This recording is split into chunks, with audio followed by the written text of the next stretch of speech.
Hello friends, कैसे हैं आप सब। उम्मीद है आप सब मस्त होंगे, पढ़ाई भी बिंदास चल रही होगी। तो आज हम लोग बीएससी फर्स्ट ईयर बॉटनी जिसमें एल्गी कवर कर रहे थे, आज रिप्रोडक्शन इन एल्गी पे चर्चा करेंगे कि एल्गी में किस तरह से जनन होता है, रिप्रोडक्शन होता है, कौन कौन से टाइप का vegetative reproduction, asexual reproduction, sexual reproduction, इस 3 टाइप का इसमें रिप्रोडक्शन पाया जाता है। तो मेनली आज हम लोग वेजिटेटिव रिप्रोडक्शन पर फोकस करेंगे, ठीक है। तो वेजिटेटिव रिप्रोडक्शन जैसे कि बॉडी पार्ट, ये भी एक प्रकार का एसेक्सुअल रिप्रोडक्शन जैसा ही होता है, क्योंकि इसमें भी एक सिंगल जीव ही नई ऑर्गेनिज्म को फॉर्म करता है। तो और एक बात बता दूं, जो प्लांट्स होते हैं इसमें रिप्रोडक्शन की जगह पे एक वर्ड यूज किया जाता है, प्रोपेगेशन। जैसे हम लोग एनिमल में रिप्रोडक्शन यूज करते हैं तो ये सिनोनिम है रिप्रोडक्शन का, यहाँ पे प्रोपेगेशन ज़्यादातर यूज किया जाता है, ठीक है। तो घबराना मत इस वर्ड को देख के कि प्रोपेगेशन क्या होता है। प्रोपेगेशन रिप्रोडक्शन एक ही बात है। तो एल्गी में स्टार्ट करते हैं किस किस टाइप का, कौन कौन सी मेथड है जिससे रिप्रोडक्शन होता है। The propagation in algae takes place by vegetative, asexual and sexual methods. 3 type का रिप्रोडक्शन होता है। तो आज पूरा फोकस रहेगा हमारा वेजिटेटिव रिप्रोडक्शन पे। वेजिटेटिव रिप्रोडक्शन आखिर क्या होता है, तो इसमें अभी देखोगे बडिंग है, ठीक है, फ्रेगमेंटेशन होता है, सेल डिवीजन और फ्यूजन होता है, हार्मोगोनिया के थ्रू बहुत सारे एल्गी होती हैं, तो उसमें ट्यूबर्स बन जाते हैं, ट्यूबर ग्रोथ करके अलग हो जाता है जिससे कि नया एल्गी का फॉर्मेशन होता है। तो ये सब है जैसे बॉडी पार्ट के टूटने से या आउट ग्रोथ से नया ऑर्गेनिज्म फॉर्म होगा वेजिटेटिव रिप्रोडक्शन में, ठीक है। तो इसमें कुछ लाइनें इसको समझते हैं हम लोग। The vegetative reproduction includes all those processes of propagation in which portion of the plant body become separated off to give rise to new individuals without any obvious changes in the protoplast, और in other words it does not involve rejuvenation of the protoplast. It is the most common method of reproduction in algae and takes place by the following means. Vegetative reproduction mainly क्या होता है, ये body part का कोई भी segment एक टूट के अलग हो जाता है और जिससे क्या होता है, नया एल्गी फॉर्म हो जाता है। इसमें क्या है, वेरिएशन बिल्कुल भी नहीं जाएंगी। देखो वेरिएशन जो विभिन्नताएं हैं कहाँ से उत्पन्न होती हैं, जब सेक्सुअल रिप्रोडक्शन होता है, मेल और फीमेल में मेल गेमेट और फीमेल गेमेट बनते हैं जिसके थ्रू फर्टिलाइजेशन होता है, फिर जायगोट का फॉर्मेशन होता है, एम्ब्रियो बनता है, फिर नया ऑर्गेनिज्म बनता है। उससे क्या होता है, वेरिएशंस आते हैं, विभिन्नताएं आती हैं। लेकिन ये बहुत प्रिमिटिव टाइप का वेजिटेटिव प्रोपेगेशन है, ठीक है। तो वेजिटेटिव रिप्रोडक्शन जैसे कि एल्गी बहुत ज़्यादा प्रिमिटिव ऑर्गेनिज्म है ही, प्लांट में देखा जाए तो इवोल्यूशन देखा जाए तो सबसे पहले एल्गी ही आए थे प्लांट में। तो एल्गी बहुत प्रिमिटिव है, तो इसमें अभी सेक्सुअल एसेक्सुअल का उतना अच्छा डेवलपमेंट नहीं हुआ है। तो अगर ऐसा क्वेश्चन पूछ लिया जाए कि effective method of reproduction in algae, तो इफेक्टिव क्या है, इफेक्टिव मेथड ज़्यादातर कौन सी है, वेजिटेटिव रिप्रोडक्शन। या ऐसे पूछ सकते हैं question, most important method of reproduction in algae, तो क्या लगाओगे, उसमें सेक्सुअल होगा, एसेक्सुअल होगा, वेजिटेटिव होगा, तो आपको टिक करना है वेजिटेटिव रिप्रोडक्शन। तो vegetative reproduction mainly body part का सेगमेंट के रूप में निकल जाना और नए क्या बन जाते हैं, ऑर्गेनिज्म बन जाना। तो इसमें कुछ मेथड हैं, उनको हम पढ़ते हैं। पहली मेथड है हमारी सेल डिवीजन और फ्यूजन।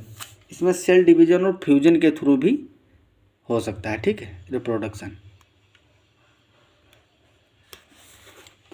किस तरह से, it is the simplest method of propagation and is commonly found in unicellular algae. जैसे यूग्लिना है, क्लेमाइडोमोनास। यूग्लिना और क्लेमाइडोमोनास यूनिसेलुलर है, एक सेल डिवाइड करके 2 बनाती है और सीधा रिप्रोडक्शन हो जाता है। डेस्मिड्स, ठीक है, डेस्मिड आप लोग जानते ही होंगे, जो सुनहरे सेवाल होते हैं, गोल्डन एल्गी। एंड डाइटम्स जिनकी सेल वाल सिलिका की बनी होती है, साबुनदानी की जैसे होती है। ये मेन फीचर हैं डाइटम्स के। तो डाइटम्स हैं, डेस्मिड हैं, क्लेमाइडोमोनास, यूग्लिना, ये सब यूनिसेलुलर एल्गी हैं। इसमें सेल डिवीजन के थ्रू और फ्यूजन के थ्रू क्या होता है, वेजिटेटिव रिप्रोडक्शन होता है। In this process the unicellular algal cells divides mitotically to form two daughter cells, each eventually grow into an independent organism. इसको इस तरह से आपको मैं समझा दूं थोड़ा सा। क्या होता है इसमें,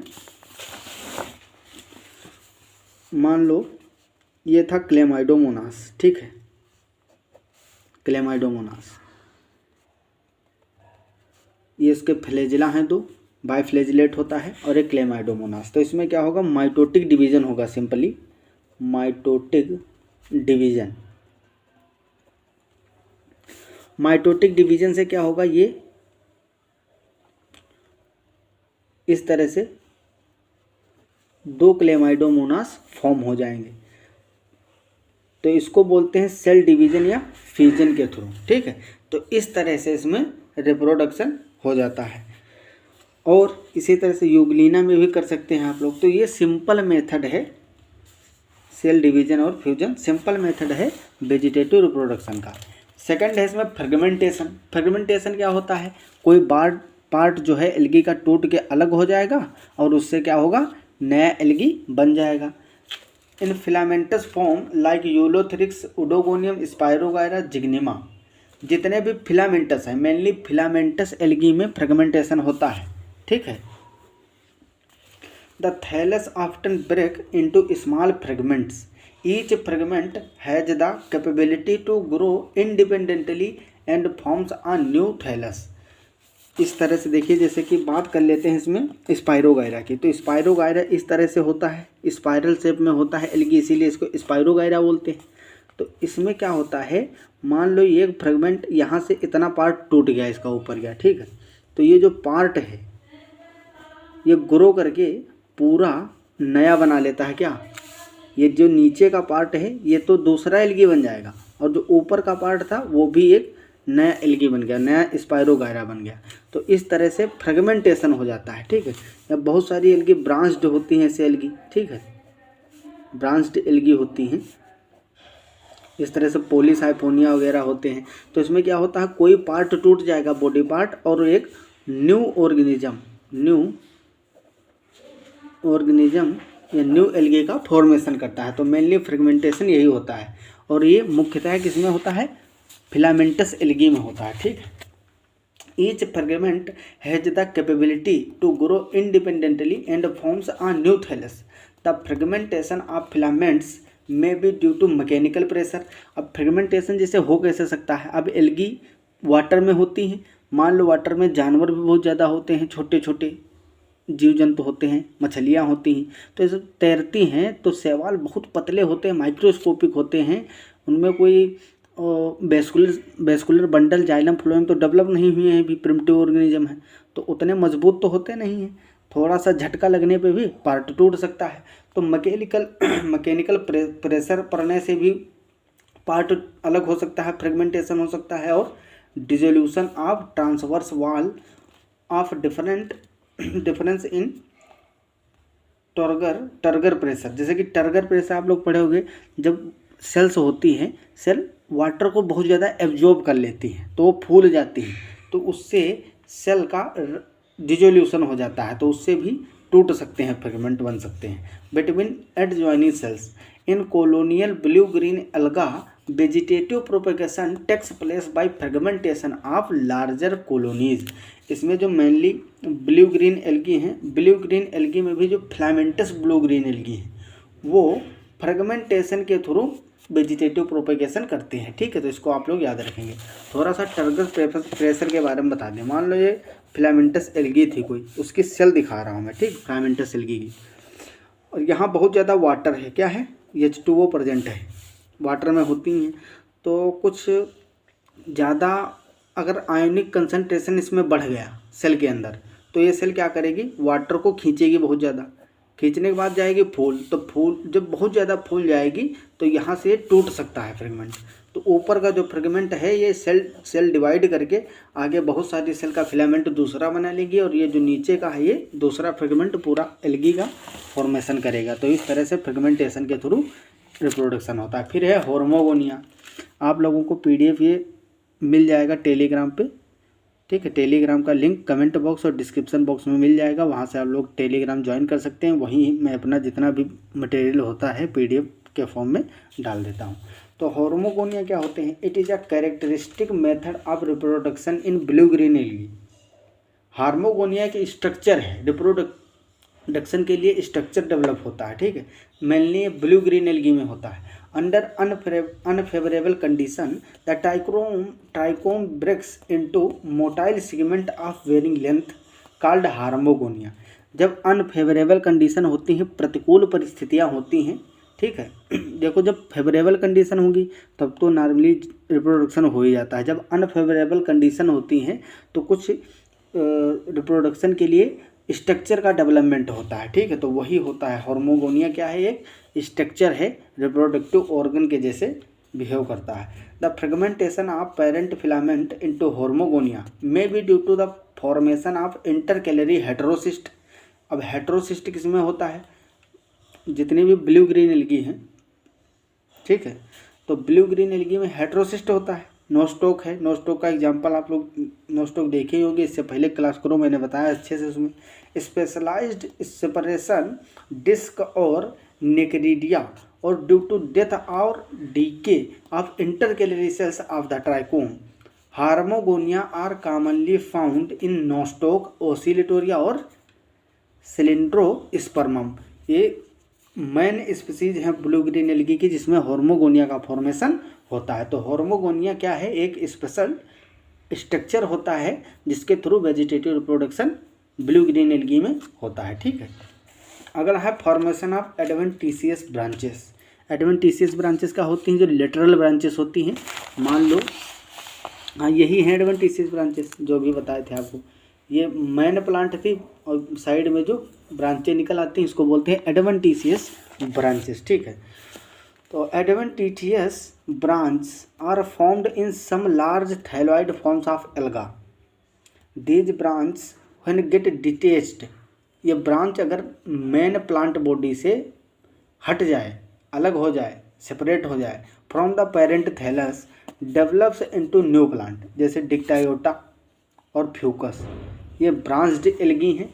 और ब्रांच्ड एल्गी में जो लिटरल ब्रांच होती है एडवेंटिशियस ब्रांच बोलते हैं जिसको, वो किसी मैकेनिकल फोर्स के थ्रू या कुछ उसमें मान लो मॉडिफिकेशन के थ्रू टूट जाती हैं ब्रांचेस, तो वो नए ऑर्गेनिज्म का फॉर्मेशन करती हैं, ठीक है। इसका एग्जांपल है डिक्टायोटा और फ्यूकस। ये क्या है? फ्योफाइसी के सदस्य हैं ब्राउन एल्गी।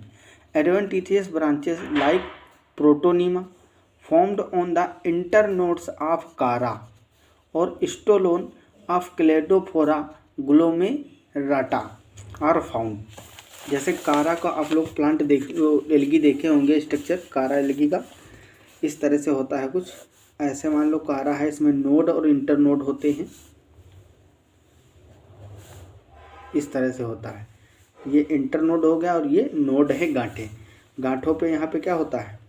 इस तरह से ग्लोब्यूल और नोक्यूल होते हैं। ये क्या है? ये ग्लोब्यूल है मेल रिप्रोडक्टिव पार्ट, और ये है नोक्यूल फीमेल रिप्रोडक्टिव पार्ट। और यहाँ से ब्रांचेस भी बहुत सारी निकली होती हैं इस तरह से। ऐसे होता है ना कारा, इस तरह से। तो इसमें जो एडवेंटिशियस ब्रांच है ये मैकेनिकल फोर्स के थ्रू या किसी भी कारणवश अगर टूट जाती है तो ये नया कारा का रूप धारण कर लेगी, नया कारा एल्गी बना देगी। तो इस तरह से क्या होता है? Formation of adventitious branches. अगला इसमें पार्ट है फोर्थ वेजिटेटिव प्रोपेगेशन का मेथड है ट्यूबर्स। बहुत सारे ऐसी एल्गी हैं जिसमें ट्यूबर का फॉर्मेशन होता है, जिससे कि क्या होता है? उनमें वेजिटेटिव प्रोपेगेशन होता है। On the rhizoids and the lower nodes of Chara some tuber like structures are formed due to storage of food material. अब कारा में क्या होता है? राइजोइड जो रूट लाइक स्ट्रक्चर होते हैं, जैसे बड़े बड़े जो ट्री हैं, प्लांट हैं, एंजियोस्पर्म, जिम्नोस्पर्म, उसमें रूट मिनरल और न्यूट्रिशन को यूज एब्जॉर्ब करते हैं वाटर को। एल्गी में कोई रूट है नहीं, तो एल्गी में क्या होता है, रूट की जगह पर राइजोइड पाए जाते हैं। राइजोइड क्या करते हैं, फूड, न्यूट्रिशन, इन सब चीज़ों को सक करते हैं। फूड तो सिंथेसिस ही करते हो फोटोसिंथेसिस के थ्रू, लेकिन जो न्यूट्रिएंट मटेरियल है, वाटर है, तो उसको एब्जॉर्ब करते हैं राइजोइड के थ्रू। तो इसमें और फूड स्टोरेज के लिए कुछ स्ट्रक्चर होते हैं। तो जब ज़्यादा फूड स्टोरेज हो गया या उस कुछ आउट ग्रोथ हो जाती है एल्गी में, ठीक है, उस पार्ट में, when detached from the parent plant the tuber produce an independent plant. Similar structure are also found in Cladophora. ठीक है, तो ये क्या है, इस तरह से होता है। अभी आपको बताए थे ये क्या है, कारा। इसमें एक ग्लोब्यूल है, लिख देता हूँ यहाँ पे, इस पर भी बहुत पूछता है क्वेश्चन। ग्लोब्यूल हो गया, और ये नोक्यूल, ठीक है, ये फीमेल रिप्रोडक्टिव ऑर्गन है, फीमेल रिप्रोडक्टिव ऑर्गन, और ये क्या है, मेल रिप्रोडक्टिव ऑर्गन है। ठीक है, ये एडवेंटिशियस ब्रांच थी। इसी में मान लो जो नीचे का पार्ट होता है, इसमें बहुत सारे राइजोइड लगे होते हैं। क्या होते हैं, इस तरह से, या नोड से भी राइजोइड निकले हो सकते हैं। ये राइजोइड वाटर में रहता है ना, वाटर में ही एल्गी होती है मेनली। तो वाटर और मिनरल न्यूट्रिशन जो पड़ा होता है वाटर में, उसको खींचते हैं यहाँ से, ठीक है, राइजोइड के थ्रू। और जो फूड स्टोरेज मटेरियल यहाँ पे इस तरह से बन सकते हैं, क्या, ट्यूबर की ग्रोथ बन जाती है, क्या, ट्यूबर बन जाते हैं। ये जो ट्यूबर होते हैं ये डिटेच हो जाते हैं किसी मैकेनिकल फोर्स के थ्रू, और ये पूरा नया कारा प्लांट या नया कारा एल्गी का फॉर्मेशन कर सकते हैं। तो इस तरह से ट्यूबर के थ्रू भी एल्गी में वेजिटेटिव रिप्रोडक्शन या वेजिटेटिव प्रोपेगेशन संभव है। अगला लास्ट है बडिंग। वेजिटेटिव प्रोपेगेशन में लास्ट मेथड है बडिंग के थ्रू। बडिंग क्या होता है, इसमें एक बड बनता है, इसको हिंदी में मुकुलन बोलते हैं। ठीक है, इसमें एक बड बनेगा, मुकुल बनेगा, जो कि डिटेच होकर क्या बनाएगा, सेपरेट एल्गी बना देगा। इन सम एल्गी जैसे प्रोटोसाइफोन, एग्जाम्पल है Protosiphon, vegetative propagation takes place by budding. Bud like structure are found due to proliferation of vesicles. They eventually get separated from the parent plant by the formation of the septum and have the capacity to form plants. इसमें capacity होती है, जैसे ऐसे बता दूं आपको, मान लो ये कोई एल्गी थी, एल्गी का थैलस था, ठीक है, इसमें राइजोइड भी लगे होंगे। ये एल्गी का थैलस है कोई, क्या हुआ, इसमें एक आउट ग्रोथ हो गई, क्या, आउट ग्रोथ, इस तरह से बड का फॉर्मेशन हो गया। ये क्या है, बड, ठीक है, ये मटेरियल जो होगा एल्गी के अंदर, और इस बड में कुछ और ग्रोथ होती जाएगी। उसके बाद में क्या होगा, इस तरह से ये बड़ा हो जाएगा थोड़ा सा, और यहाँ पे एक सेप्टा का फॉर्मेशन हो जाएगा, जिसको पट बोलते हैं, क्या, सेप्टा। और उसके बाद में क्या होगा, जब ये मेच्योर हो जाएगा बड, ये मुकुल मेच्योर हो जाएगा, तो इससे डिटेच हो जाएगा, सेपरेट हो जाएगा, अलग हो जाएगा। तो ये जो पेरेंट एल्गी थी वो भी रहेगी, और एक जो नया बना है, तो इस तरह से दो एल्गी का फॉर्मेशन हो जाता है। तो ये बडिंग थी मेथड, जिसके थ्रू क्या होता है, वेजिटेटिव रिप्रोडक्शन। तो आशा है, उम्मीद है कि आपको अच्छे से समझ में आ गया होगा कि वेजिटेटिव रिप्रोडक्शन एल्गी में किस किस मेथड के थ्रू होता है। एक बार समराइज कर देता हूँ। रिप्रोडक्शन जो एल्गी में है 3 टाइप का होता है। रिप्रोडक्शन को प्रोपेगेशन भी बोलते हैं प्लांट या एल्गी के केस में। प्रोपेगेशन वेजिटेटिव हो सकता है, एसेक्सुअल, सेक्सुअल। आज हम लोग मेनली क्या पढ़े, वेजिटेटिव रिप्रोडक्शन। वेजिटेटिव रिप्रोडक्शन का मतलब होता है प्लांट बॉडी का या एल्गी की जो बॉडी है, बॉडी स्ट्रक्चर का कोई पार्ट डिटेच हो जाए या आउट ग्रोथ हो जाए या ट्यूबर का फॉर्मेशन हो जाए या सेल डिवीजन हो जाए, जिसके थ्रू, या होर्मोगोनिया का निर्माण हो, जिसके थ्रू क्या होता है, नया एल्गी बन जाता है। और इसमें मेन मेथड कौन सी थी, सेल डिवीजन और फ्यूजन, जो कि यूनिसेलुलर एल्गी में होता है, जैसे यूग्लिना, क्लेमाइडोमोनास, डेस्मिन और डाइटम्स। फिर था फ्रेगमेंटेशन। फ्रेगमेंटेशन किसमें होता है, मेनली फ्रेगमेंटेशन होता है जो फिलामेंटस एल्गी होती है, जैसे यूलोथ्रिक्स, सूडोगोनियम, स्पायरोगायरा, जिग्निमा वगैरह वगैरह। इसके बाद में होर्मोगोनियम। होर्मोगोनियम एक स्पेशलाइज्ड स्ट्रक्चर होता है रिप्रोडक्शन के लिए, वेजिटेटिव रिप्रोडक्शन के लिए, जो कि मेनली ब्लू ग्रीन एल्गी में मिलता है, नोस्टोक ओसिलेटोरिया और सिलिंड्रोस्पर्मम। ठीक है, तो इसमें हेट्रो सिस्ट होता है उसके साइड में स्पेशलाइज्ड स्ट्रक्चर बन जाता है होर्मोगोनियम। और formation of advance TTS branches, जो ब्रांच्ड एल्गी होती हैं, शाखित एल्गी होती हैं, शाखित शैवाल होते हैं, उनमें जो शाखाएं होती हैं एडवेंटिटियस ब्रांचेस होती हैं या लेटरल ब्रांच बोल सकते हो, वो डिटेच हो जाती है मेन प्लांट बॉडी से और क्या बन जाता है, नया एल्गी का फॉर्मेशन करता है। ट्यूबर क्या है, फूड स्टोरेज ऑर्गन्स हैं और फूड स्टोरेज के साथ साथ अगर ये डिटेच हो जाते हैं मैकेनिकल फोर्स के थ्रू तो क्या होता है, इनसे एक नई एल्गी का फॉर्मेशन होता है। बडिंग क्या होता है, थैलस में धीरे धीरे आउट ग्रोथ होती है, एक बड का फॉर्मेशन होता है। इस बडिंग को हिंदी में मुकुलन बोलते हैं, मुकुलन, और बड को हिंदी में मुकुल बोलते हैं। वो मुकुल धीरे धीरे ग्रोथ करता है, एक सेप्टा का फॉर्मेशन होता है, पट बन जाता है, फिर मैकेनिकल प्रेशर के थ्रू, अगर फोर्स के थ्रू अलग हो जाता है तो दोनों क्या है, नई एल्गी का फॉर्मेशन करते हैं। तो अच्छे से समझ में आ गया होगा। आज हम लोग वेजिटेटिव रिप्रोडक्शन को अच्छे से समझे हैं। अगली क्लास में एसेक्सुअल रिप्रोडक्शन के बारे में समझेंगे और सेक्सुअल रिप्रोडक्शन के बारे में। तो अगर चैनल पर नए हैं, चैनल को लाइक करें, शेयर करें और सब्सक्राइब करें। मिलते हैं अगली क्लास में, तब तक के लिए okay bye, all the very best.